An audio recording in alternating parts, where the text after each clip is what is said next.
Улсын 0-18 хүртэлх иргэний тоо сая 272 мянга орчим. Өөрөөр хэлбэл хүн амын 3/1 орчим нь 0-18 хүртэлх насныхан байна. Харин хагас өнчин хүүхдийн тоо 36 мянга орчим, бүтэн өнчин хүүхэд 2990 байгаа бол эрсдэлт нөхцөлд амьдарч байгаа хүүхдийн тоо 20 мянга гаруй. Энэ тохиолдолд хүүхэд ямар нэгэн байдлаар сэтгэл зүйн гэмтэл авах эрсдэл өндөр болохыг судлаачид хэлж байгаамаа. Гэтэл бага наснда сэтгэл зүйн гэмтэл авсан байх нь насанд хүрсэн хойноч энэ гэмтэл үргэлжилсээр байдаг тухай судлаачид хэлж байгаа. Харин бид өнөөдөр 0-18 хүртэлх насны хүүхдүүдийн эрхийн зөрчил хийгээд анхаарах шаардлагатай асуудлуудыг танд хүргэх болно. Анхаарлаа хандуулж байгаа танд баярлалаа. 1-р хэсэг. 2022 оны 3-р сарын 28 хүүхдийн тусламжийн утас 108.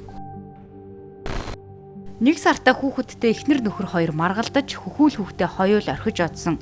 Эмээ нь яах учраа олохгүй байна гэж залгаж байгаа тохиолдол нөхөр нь эхнэрээ хардахдаа бухимдлаа хүүхдүүдтэй гаргасан гэх асуудал, сурагчид нөхөдтэйгөө тоглож залгадаг тохиолдол, залгсан боловч утсаа салгадаг асуудал. Энэ бүх дуудлаганд 108 утасны сэтгэл зүйч зөвлөгч нар хариу өгнө, нэгтэл шалгана хамтарсан багт шилжүүлнэ. За тухайн үед гэр бүлийн хүчирхийлэл үлдэж явах үед нь 107 болон цагдаагийн 122-той мэдэгдэжсэн нь. Шалтгаан хардталтаас үүдэлтэй гэсэн үг үү? Тэгэхээр хүүхдийн тусламжийн 108 утсанд бол хоногт 300-аас 350 орчим дуудлага мэдээлэл ирдэг байна. За эдгээрийн 30-аас 40 орчим хувийг бол хүүхдийн бие махбод сэтгэл санаа болоод үл хайхрах хүчирхийллийн дуудлага мэдээлэл эзэлдэг гэж байна. За 24 цагийн турш энэ утсан дээр 5 шугамар шаардлагатай зөвлөгөө мэдээлэл тусламжийг өгч хариу арга хэмжээг авч ажилладаг байна. Ер нь одоо ингээд энэ авч байгаа дуудлага мэдээллүүдээс одоо хамгийн их сэтгэл өвдөг гэдэг юм уу те? Төрлийн дуудлагыг авч үзвэл ямар төрлийн дуудлагууд вэ? Одоо тийм ч яг ингээд шууд одоо тулгамдсан асуудлыг нь бид нэр өөрсдөө шууд гэр бүлд нь очиод зөвлөөл ингээл шийдвэрлэх боломжгүй асуудлуудыг шүү дээ. Харилцааны асуудал. Эцэг эхийн үл ойлголцлоос болоод хүүхэд хоёр талд гүйх, эсвэл айл дамнах, эмээ өвөөгийн гар дамжих, эсвэл ингээд эмээ өвөө нь хөндлөнгөөс оролцоо шууд тэр асуудлыг нь ээж аавын асуудлыг шийдэгдэл нь өөрийнхөө асран хамгаалтанд авчиж болдоггүй. Хүүхэд нь бага насны эсвэл хөхөөл байдаг тийм ээ. Нөхөртөө ууралсан уурандаа хөхөөл хүүхдээ шууд хайчаад явцдаг эмээ өвөд нь нөгөө хүүхэд нь хэдэн цагаар чамаагүй уйлаад идэг. Аав нь хөөрөө хооллоод сурчсан тэр 3 сартаа 4 сартаа хүүхдийг шууд угжинд оруулж болдоггүй.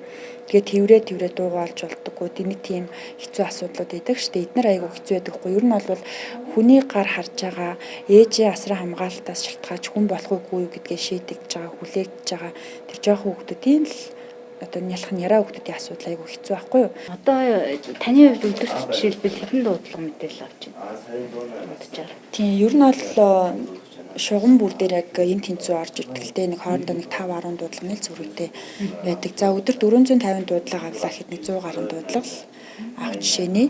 За тэгээд мэдээж тоглосон, тасарсан, андуурсан эсвэл ингээ холбогдох байгууллагын мэдээллийг тодруулсан дуудлагууд бол орж ирнэ. Тэр дундаас хүүхд хамгааллын дуудлагууд бол өмнөх жилүүдээс улам ихсэж байгаа. Дээрээс нь холбогдоод зөвлөгөө авах байдал маш ихсэж байгаа. Нэг хүнтэйгээ өмнө ингээд нэг за дээд л 30-40 минут ярьдаг байлаа гэхэд нэг хүнтэйгээ цаг гаруй минут 2 цаг ч юм уу ингээд тасралтгүй ярих тийм тохиолдлууд ихсдэг учраас ажлынх нь ачаал бол өмнөхөөсөө бодвол ихссэн гэж бол ойлгож болно. Цагдаагийн байгууллагаас 108 утсанд мэдээлэл ирүүлсний дагуу эрсдэлд орсон хүүхдийг зориулсан 10 нас хүрч буй охинтой эхнэр нөхөр хоёр маргаж дуудлагаар очсон цагдаагийн өмнөөс эсэргүүцэж зүй бус авирлжээ. 108 утасны ахлах нийгмийн ажилтан сэтгэл зүйчээр ахлуулсан баг дуудлаганд явж байна. Улаанбаатар хотын хаа нэгтээ. Охин 22 цагт гадаа зогсож байлаа. Түүний ээжийг Ис гэж нэрлэе. Ис утахгүй амарч нь охиноо төрсний дараах нөхрөөсөө салж ганцаараа өсгсөн. Ингээд жил орчмын өмнөөс хамтран амьдрагчтай болжээ. Тэдний маргаан охиныг загнаж зандран толгоороо зогсноос үүдэлтэй байсан гэж ярьлаа. Их сурвалжийг нууцлах үүднээс бүсгүйн дуу хоолойг хүүхдийн ордны драмын дугуулангийн багшийн хоолоогоор өөрчлөн хүргэе. Хүн маань одоо 10 нас хүрч байгаа л да. төрсөн эцэг хойд ав гэж мэддэг. Бид хоёр тантай гэж бодоод хүнтэй суусан. Хан дээр бухнаасан байна, гэр орон буулгалаа гэж зөндөө загиндээ би ч зөв шаардлага гэж бодоод дуугүй орхидог л доо. Өнөөдөр охиныг өрөөндөө ор гэж зандраад байсан. Манай охин өрөөндөө ороог уцаараа тоглоод байсан хөрхөө. Тэгтэл уцыг нь охиноос булааж аваад толгоор нь тоншоод эхэлсэн. Дургу хүрээд өөрийнхөө уцыг ч охиныхоо уцыг ч хан руу савчихснаас л ийм асуудал үүслээ. Охины төрсөн аав нь тэтгэмж өгдөг ч юм уу тийм зүйл. Нэг ч удаа тусалж байгаагүй. Маш олон газарт бичвэрийг бүрдүүлдэг юм байл. Нэгэн салсан үнтэй дахин уулзах шаардлагатай байсан. Тэгэж ч би ямар ганц хүүхэд аваад явчих чадахгүй ш гэж бодоод хүчилдэггүй. Тэр хүн ч тэгээд эхнэр хүүхдүүдтэй болчихсон байсан. 2019 онд ганцхан удаа охинтойгоо уулзсан. Өдөржин дагуулж яваад охиндоо хайртай шүү гэж зурган дээр нь бичиж өгсөн хэрнээ. Ээж чинь чамайг авахгүй гэвэл би л төрсөн аав чинь ч гэсэн чамайг авч чадахгүй гэд 6 настай хүүхдэд тэгээд хэлсэн байгаа юм. Тэр нь аим сэтгэл өвдөгд. Би ч наавд аягдсан хүн гэд нөгөөд чинь найзуудтай чад бичсэн байсан л да. Уг нь охиноо бодоод аавтаа амьдрах гэж үнэхээр хичээсэн. Гэтэ санал нийлэхгүй үзэл бодол таарахгүй байлээ. Бүсгүй удахгүй амарчин одоогийн хамтран амьдрагч сайн хүн гэж тодорхойлсон. Гол нь хүүхэд ширүүлээд байхаар л бухимдаад байх юм гэж ярьлаа. Түүний охин харин хойд аавтай биш төрсөн аавтайгаа ээж өвөөтэйгөө л амьдрахыг хүсдэг. Өнгөрсөн шөнө ээж нь бухимдаж хойд аавтай маргалцсан учраас санаа зовоод унтаж чадаагүй гэж ярьсан. Энэ хэсэгт бид их сурвалжаа нууцлах үүднээс хүүхдийн дуу хоолойг хүүхдийн ордны драмын дугуулангийн сурагчаар орлуулан дуу оруулснаа танд хүргэе. Аав гэж явсан юм. Хэд аав төрсөн аав. Төрсөн аав бол нөө байх төрхөө авчихсан. Хэд аав нэ? 40 насны ааш мэдэн байдаг. Агуун гайгүй байсан л та. Сүүлийн үед байнга намайг зэгэн занддаг болсон. Амжих юм тоглолтоо. Зэрэмдээ тоглолтоо үеийн үнэхээр гоё байсан л да. Гэхдээ ихэнхдээ өгүүлдэг надад амар лээтэй байдаг. Ямар байгаас гэж чи үздэг? Аавчтэй гэр бүлэрээ амьдрах гэж байна. Тэгээ би биний хайрладаг тийм гэр бүлт болохыг л амжиж байна. Ганц бие эцэг гих улсын хэмжээнд 86525 байгаа бол ганц бие аав 16221 байна. 2020 онд 4252 хос гэрлэлтэд батлуулж гэр бүл болсон бол 3616 хос гэр бүл цуцлуулжээ. Илэг бүтэн амьдрал хүсч эхлүүлсэн ч мэдэхгүй шинэ харилцаатай нүүр тулахдаа зүгээ олохгүй байгаа мэт. Одоо чинь энэ хүн амьдралаа хоёр тоо эхлүүлж байна. Гэр бүлийн боловсролын төрөл бүрийн сургалтууд байна. Хүүхд хүмүүсийн эрэг аргын сургалтууд байна. Удаан дараагийн энэ арга зүйнүүдийг өгж байгаа. Тийм. Одоо энийг байгаа даа. Жишээлбэл тэгвэл нийгмийн ажилтан жишээ нь санал болгоно шүү дээ. Ингээд хоёр дахь амьдралаа зохиож байна. Ийм сургалт байгаа шүү. Анхан шат одоо анхны шатны байгууллага гэх юм бол төрийн юу лээ? Хороо тийм хороо шүү дээ. Одоо чинь энэ энийг заавал нийгмийн ажилтан гэдэг заавалж бас тийм биш. Одоо жишээ нь яагаад гэхээр эмэгтэй жирэмсэн байна. Өрхийн эмнэлгийн хяналтанд орсон байна. Тийм ээ? Өрхийн эмнэлэг дээр өрхийн эрүүл мэндийн нийгмийн ажилтан байгаа. Өрхийн эрүүл мэндийн нийгмийн ажилтан нийгмийн ажилтнууд ерөөсөө л энэ хүн халамжийн нийгмийн ажилтан байна. Халамжийнх байна, өрхийн эрүүл мэндийнх байна, хөдөлмөрийнх байна, хорооны нийгмийн ажилтан байна, сургуулийн нийгмийн ажилтан байна. Хамтарсан багт 4-5 нийгмийн ажилтан байна шүү дээ. Нийгмийн ажилтан чинь сүүл рүүгээ л нөгөө нарийн бэрхшсэн эмч шиг салжилаагаа болохоос үндсэн нийгмийн ажил үйлчлэг нэг шүү дээ. Гэр бүл цуцлахаар хамгийн дөрөнд гэмтэл авдаг хүн бол хүүхэд байдаг, насанд хүрээгүй хүүхэд байдаг, маш том гэмтлийг авдаг. Тухайн үедээ хүүхдэд мэддэгдэхгүй ч гэсэн насанд хүрсэн хойно эсвэл нь одоо бүр том болсон хойно эргээд тэр нь ямар нэгэн байдлаар илэрдэг тийм асуудал гардаг. Энэ дээр хамгийн том хохирогч бол хүүхэд байдаг. Уг нь дахин гэрлэж байгаа хүмүүст дагвар хүүхэдтэй болж байгаа бол хэрхэн харилцах гэх мэт харилцааны сэтгэл зүйн зөвлөгөө мэдээлэл өгдөг сургалт байдгаа гэж нийслэлийн гэр бүл хүүхэд залуучуудын хөгжлийн газрын холбогдох газрын дарга хэллээ. Гэвч ихэнх хороодод ийм сургууль зохион байгуулдаг эсэх нь эргэлзээтэй. Иймэрхүү зорилттой төвшний иргэн рүү Гүй гэж би чинь бодоод байгаа байхгүй. зохион байгуулдаг шүү дээ. Биднээс хүртэл идэвхжүүлээд хийгээч гэдэг байхгүй. Тэр нөгөө мэдээлэл иргэдэг бас баг. Хүрээд энэ хүнийг дуутгах хэрэгтэй байхгүй. Хүрээд ирээч. Та бол ийм байгаа учраас та ингэх үү. А гэтээ Тэр нөгөө нийгмийн ажилчид олон чиглэлд ажиллаж байгаа учраас арчаач тэр юу орохгүй ингэж анхаарал тэгээд тэр сургуулийн мэдээллийг хэлэхгүй байгаа. хэлэхгүй шүү дээ. Тэгэл одоо нөгөө хэлэхэд хорон дээр явж байгаа сургалтууд дээр ингээл ингүүт нөгөө танд хэсгийн ахлагч нөгөө идэвхтэй байдаг эмээ өвөөнөр те ингээл ингэчээд байгаа болохоос яг зорилт бүлгийн ийм зүйлүүд байхгүй. Нэг хоёрдож ерөөсөө энэ хүмүүс бас ажилтай. Өглөөгаараа л орой очиж. 21 жил өглөөгаараа л орой очиж. Хагас сансанд ажиллаад байдаг тийм хорооны нийгэм ажилтан ч бас байх. Насанд хүрэгчдийн хувьд бол тухайн үедээ одоо салах процесс явагдана. Түүний дараагаар одоо явцад нь одоо мартах ч юм уу тий тэр цаг хугацаа одоо ангаж штэ тэр хүний сэтгэл зүйг насанд хүрсэн хүний сэтгэл зүйг гэтэл хүүхдэд тэрийг одоо ангаах биш. Одоо хүүхдэд тийм сэтгэлийн зовөр шалал үлдээж ийн гэсэн үг. Тэгэхээр хамгийн том хохирогч бол хүүхд байгаа. Улаанбаатар 23 цаг 40 минут. Энэ дүүссэн нөхцөл байдлаас үүдэн холбогдох журмын дагуу хүүхдийг хамгаалах байранд хүргэлээ. 103 дуудаж хүүхдийн биеийн байдлыг хянуулж мэрэгжилтэнд хариуцуулна. 8 хүүхэд хүлээн авах хүчин чадалтай ч 15 дахь хүүхдийг ийхүү хүлээн авч байна. Энд байгаа хүүхдүүдийн хамгийн бага нь 2 ойтой, том нь 14 настай. Нэг айлын хэдэн хүүхдтэй хувь? Нэг айлын одоо бол нэг айлын 4 хүүхдтэй. Хамгийн олон. Тэгээ 3 айл 2 ахаад 3 Хамгийн олон хонж байгаа нь хэд хонж байгаа вэ? нэг айлын асуудал ингээд харин тийм. Хамгийн олон хонж байгаа нь одоо бараг жил байна. Хэн жил үү? Тийм, 5 сар ирсэн. Эцэг эхчүүд нь Өөр алдахгүй. ажил ингээд дуусахгүй хүүхдийн сэтгэл зүйн байдлыг үнэлж ар гэрийнхэнтэй нь ярилцах, нөхцөл байдал хамтарсан баг ажиллах, ажиглах гээд үргэлжлэнэ. 2 дугаар хэсэг орчин цагийн хөхөө шууны домог. 3 дугаар сарын 29 Сонгон найрхан дүргийн гэр бүл хүүхэд залуучуудын хөгжлийн хилтэс. Амар жаргал энэ байгууллагт ажиллаад 17 жил болж байна. Монгол улсын хүн амын 10 гаруй хувь нь энэ дүрэгт амьдардаг, ачаалал их. Бичиг цаасны ажил, тэдгээрийг хүргэж өгөх, очиж уулзах ажил, үнэлгээ дүгнэлт өгөх нь түүний ажлын багахан хэсэг. Зүгээр нэг бичиг цаас биш, хүний амьдрал шийддэг шийдвэрийг тэр гаргадаг. Бидний түүнтэй уулзсан шалтгаан 108 утсанд ирдэг дуудлага мэдээлэлтэй холбоотой байсан юм. Ээжүүдийн данс руу ихэвчлэн хүүхдийн мөнгө ордог штэ. Гэтэл ээж нь одоо нөхөр дээрээ хүүхдээ үлдээчээд өөрөө одоо тусдаа амьдрал хүүгээ явцсан байх жишээний.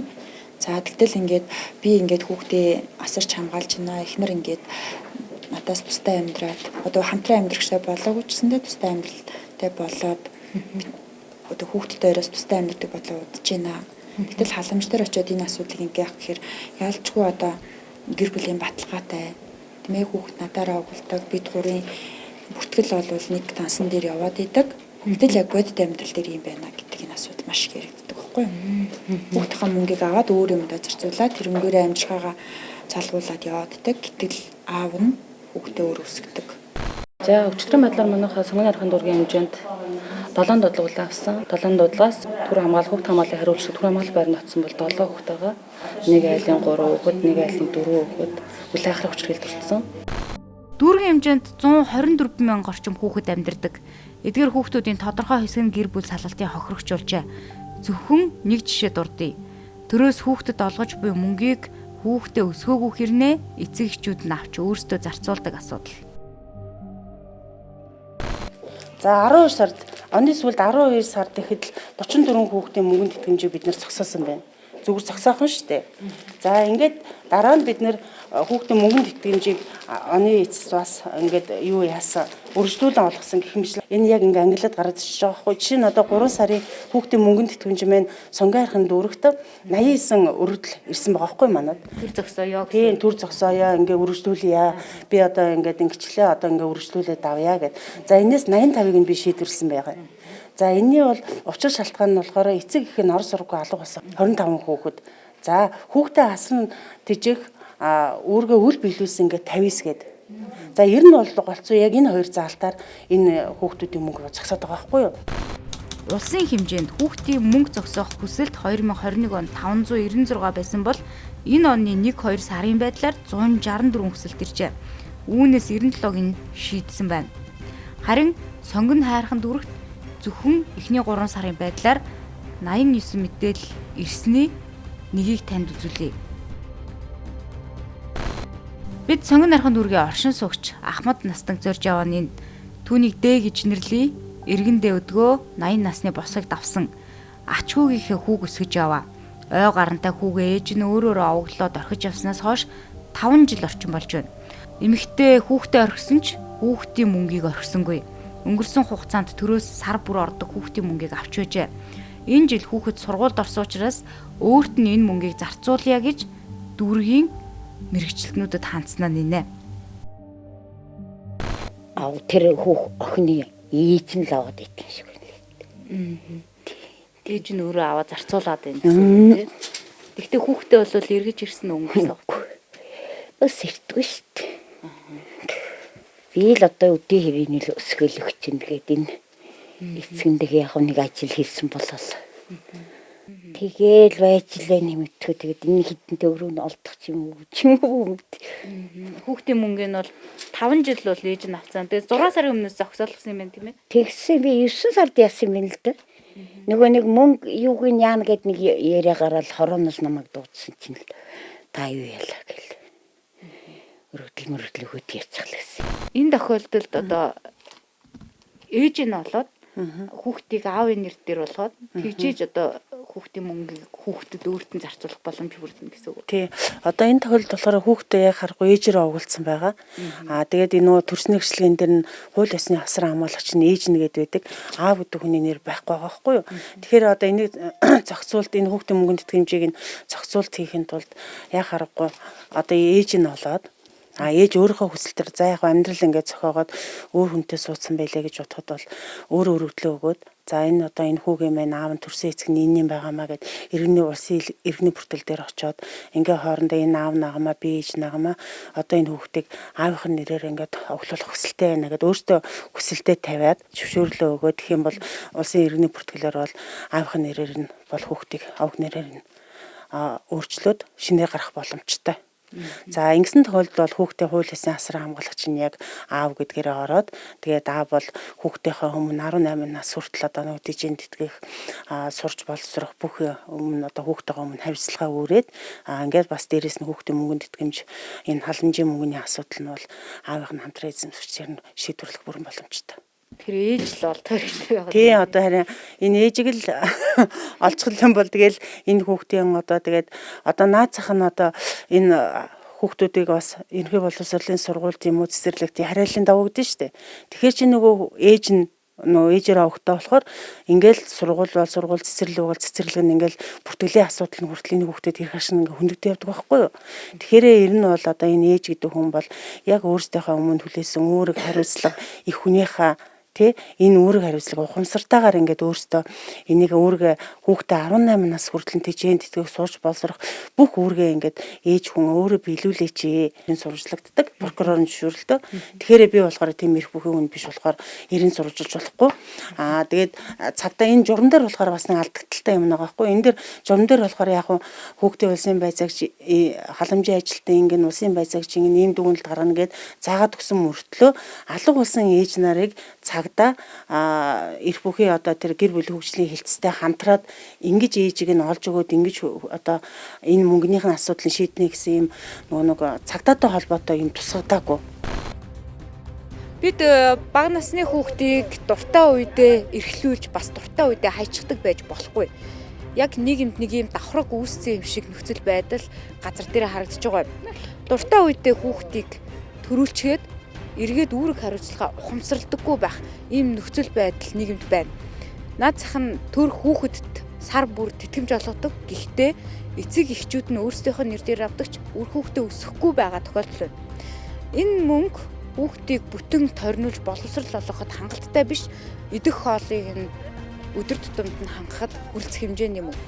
Гэтэл хүүхдээ эргэж тойролгүй бүтэн 5 жил орхичоод алсаас хүүхдийнх нь мөнгийг авч ирсэн энэ тохиолдолд хүүхдийн эмээ ээжийг нь хүнтэй суугаад 2 хүүхэдтэй болсон гэдэг ийм мэдээллийг хэлж байгаа. Цаашид бид энэ асуудал дээр ч анхаарах шаардлага байгаа. Бидэнд гэр бүлийн боловсрал хэрэгтэй байна. Өсвөр насныханд томчуудад ч тэр хүүхэд бол хариуцлага, ухамсар гэдгийг ойлгож төлөвшүүлэх шаардлага байгаамаа. 3 дугаар хэсэг. Хорооны хамтарсан баг юу хийдэг вэ? Ховд аймгийн хүн ам 90,000, Дорноговь аймаг 70,000 орчим хүн амтай. Харин Сонгон найрхан дүүргийн хүн амын тоо 365,000 орчим.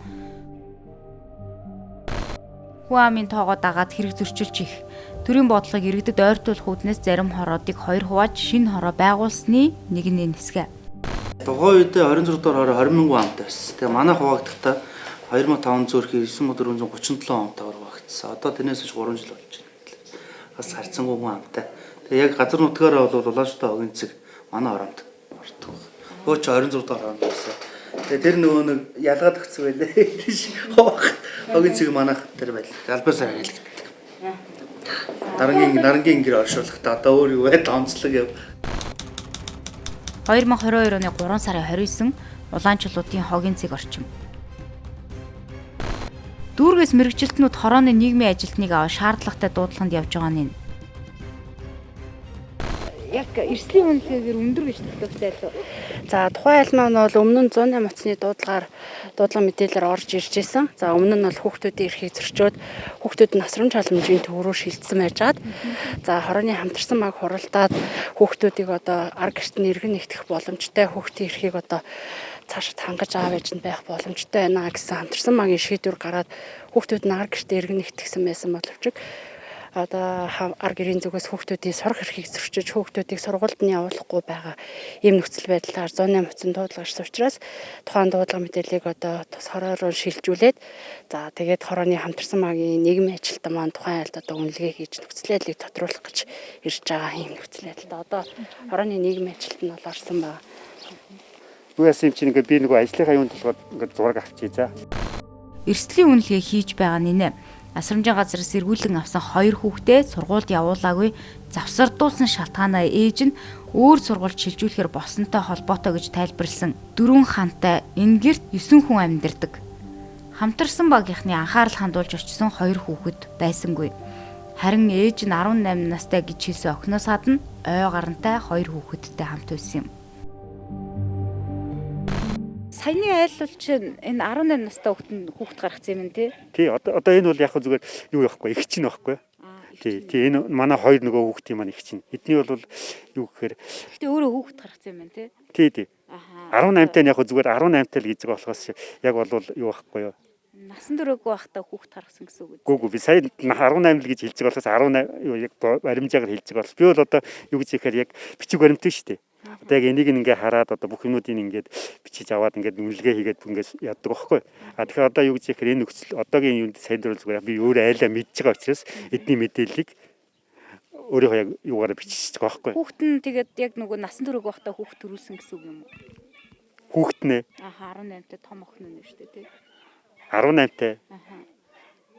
Гэхдээ насан туршаагүй гэж насанд хүрсэн юм биш үү? Хүрсэн үү? Хүрсэн наа чинь 18-тай биш. Өөрөө 18-тай л гэж ээж нь баримжаагаар хэлжүүлсэн 19 настай хүүхэд байхгүй юу? Тэгээ хэд настай 18-тайдаа төрүүлсэн байна. Тий. 17-тай гэдэг игэр. Гэхдээ ер нь тиймэрхүү тохиолдол байна. Хүүхдийн аав нь. Тэр талаар бол бид нар би бол сайн мэдэхгүй байна. Хууль журманд хорооны хөгжлийн нийгмийн ажилтан хүүхэд хамгааллын чиглэлээр ажиллах үүрэгтэй. Гэхдээ бас цалинган тавьдаг үндсэн ажил болох төрийн захиргааны ажил бичиг цаасны гэх мэт ажилтай.